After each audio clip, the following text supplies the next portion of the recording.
kami mendapatkan spesimen ya ijazah asli dari lulusan Kehutanan UGM tahun 1985. Ya, ini kami melihat dengan mata kepala sendiri, kami pegang, kami cek ya, dan kemudian beberapa kali juga kami uji. Tampak bahwa karena tahun 40 tahun ya, maka logo UGM ini mengalami pemudaran ya. Kemudian tintanya kemudian bleber. Nah, tinta yang bleber ini kemungkinan menghasilkan sebuah artefak yang berbeda-beda sesuai dengan bagaimana ijazah ini diperlakukan ya. Ini adalah hal yang untuk pertama kalinya selama beberapa tahun ini kami sampaikan ya. Nah, dikunci dulu ya bahwa spesimen ijazah yang dikeluarkan oleh Dekan Kehutanan UGM itu ada dua ciri utama, yaitu dia terlipat, ada tanda lipatannya, dan ada noktah bleberan tinta dari logo UGM ya. Nah, kemudian spesimen yang berikutnya lagi, versi yang kedua, ini tadi versi 1 ya berarti ya. Versi yang kedua adalah tanggal 1 April 2025 yang dikeluarkan oleh kader PSI yang bernama Dian Sandi Utama. Dan ini adalah spesimen kedua yang kami jadikan sebagai bahan penelitian. Ya, perhatikan baik-baik di sini. Perhatikan baik-baik di sini. Tadi kami sampaikan ada dua ciri utama dari versi 1. Ada dua ciri utama dari versi 1. Yang pertama apa? Lipatan. Yang kedua adalah noktah bleberan tinta. Ya. Nah, versi yang kedua keluar di tanggal 1 April 2025, tidak ada lipatan dan logo dalam keadaan bersih tanpa ada bleberan tinta. Artinya, hipotesis kami mengatakan bahwa dua spesimen ini berasal dari dua spesimen yang berbeda. Ya, jadi ini versi 1, ini versi 2. Berikutnya lagi ciri dari spesimen ijazah yang dikeluarkan oleh Dian Sandi adalah bleberan tinta. Ini bleberan tinta ya. Jadi bukan gripis karena rayap, bukan. Ya, ini bleberan tinta. Ya, bukan gripis karena rayap, bleberan tinta. Artinya, menurut Mas Roy dan Bang Rismon, ini adalah hasil dari print out. Jadi printernya yang bleber tintanya, ya, bukan karena rayap, ya, oke. Dan yang jelas adalah bahwa ini tidak ada bleberan tinta karena usia. Logo dalam keadaan bersih dan itu tidak wajar untuk logo yang usianya 40 tahun, ya. Kalau yang wajar, ya pasti sudah mengalami pemudaran seperti ini, oke ya, oke. Jadi kita sudah mendapatkan versi 1 dan versi 2. Lalu kemudian muncul ya spesimen ijazah berikutnya pada saat presentasi Bareskrim oleh Dirtipidum waktu itu Pak Juhandani ya. Ini di tanggal 22 Mei 2025. Ini adalah spesimen versi 3. Ya, spesimen versi 3. Ada dua ciri khas yang sama dengan versi 1. Ya. Pada yang dikeluarkan oleh Sigit Sunarta, yaitu ada lipatan dan ada bleberan tinta. Ya, dan ciri yang ada di versi Dian Sandi yaitu ada bleberan tinta di bawah, tidak ada. Ya, tidak ada. Nah, jadi ini adalah versi 3. Ya, ini adalah versi 3.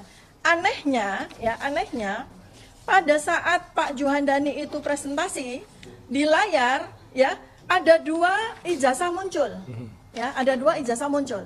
Jadi pada saat itu kalau Anda membuka, ya, begini ya, layar besar, ya, yang tampak adalah fotokopi ini, ya, slide isinya fotokopi ijazah yang terpotong dan ada tinta bleber. Terus di pojokan itu tampak yang disebut sebagai adik ipar dari Joko Widodo yang menyerahkan spesimen yang dikatakan sebagai ijazah asli yang kemudian diklaim sudah diperiksa oleh Puslapfor, bentuknya seperti ini. Ya, kalau kita zoom, maka kita lihat bahwa pada ijazah ini ciri khas yang ada pada Dian Sandi,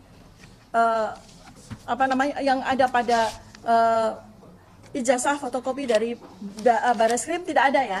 Ya. Jadi tidak ada lipatan, tidak ada noktah, dan tidak ada beleberan tinta. Memang ada sedikit noktah-noktah tertentu, ini yang memang sukar untuk kita pahami. Tapi ketika kemudian kami cek, noktah-noktah ini beda dengan noktah yang ada pada ijazah versi Dian Sandi.